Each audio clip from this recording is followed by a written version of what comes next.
Good evening. You're watching India This Week. I'm Natasha Jog. Up first, controversy after reported remarks by Minister in the Prime Minister's office that the government is actively considering a proposal to make the official auditor a multi-member body. Mr. Narayanasamy denied remarks attributed to him by PTI, though the news agency is still standing by its report. The government, of course, has been battered by various CAG reports on alleged scams, and many say this is the government's way of reining in the CAG. Well, earlier we spoke to Mr. Narayanasamy, Minister of State in the Prime Minister's office. I began by asking him if, in his personal opinion, he believed that this is the way forward, that we need to think about it, even if we aren't going to do it now. After all, no government wants the CAG, the EC or the CVC to be very independent. No, as far as I am concerned, what is going to happen tomorrow, I do not know. But the Honorable Prime Minister made it very clear that the present status of CAG and other constitutional bodies will remain. He made it very clear that's all. Right. Is this perhaps, like critics are saying, the government's way of getting back at the CAG, weakening powers of someone who seemed to be a difficult auditor, really? No, I would like to make it very clear as far as the CAG is concerned. We have got great respect for that constitutional authority. But I would like to make 2-3 points very clear.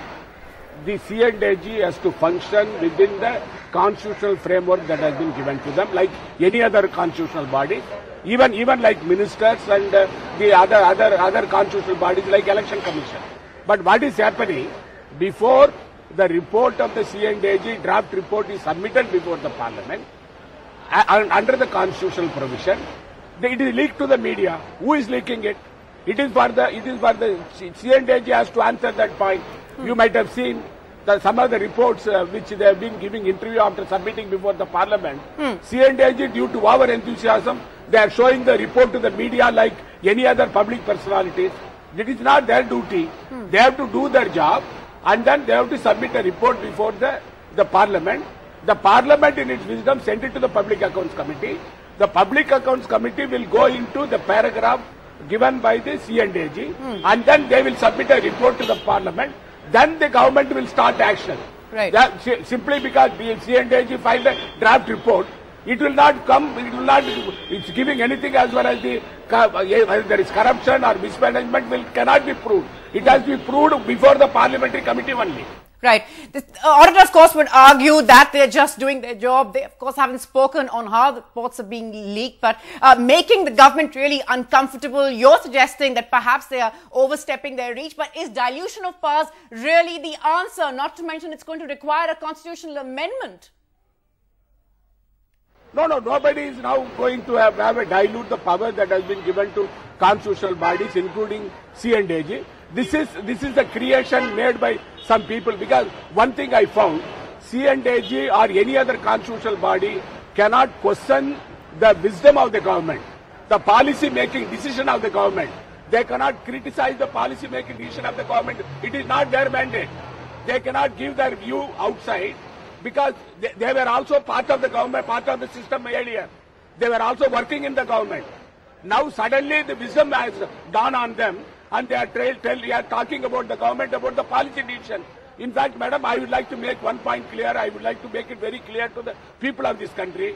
If the draft CAG report, which some people have been clamoring and they are trying to come to the focus through the media, through the draft CAG report, if you go by the draft CAG report, which has not been proved ultimately, because if you blame somebody, it has to be proved, giving an opportunity to the people concerned.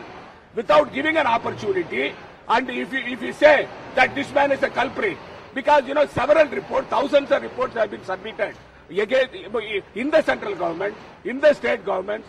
If we go by the draft CAG report, no chief minister will remain in office, no ministers will remain in office.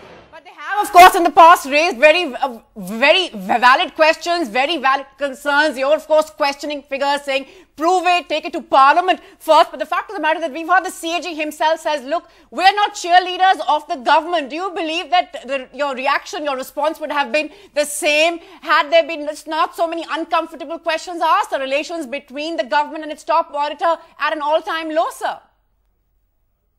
Is there a lack? No, it is not like that. Madam, Chaturvedi, who was also the CAG earlier, he became a governor during NDA regime and BJP made him a governor. Right. Therefore, I don't want to go into all the details because, CAG, I stress the point, CAG has to work within the constitutional framework, the mandate given to them. They should not exceed the mandate.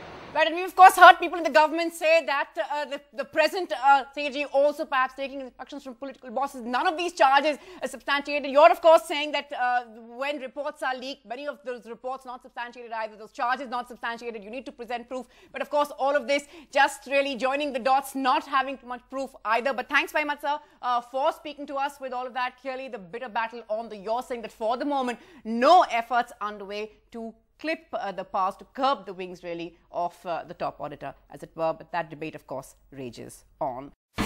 India's #1 news app just got even better. Download NDTV's new app. Fully optimized for Retina display. Full screen view. Faster response time. And Sudoku. NDTV's new iPad app. Download now.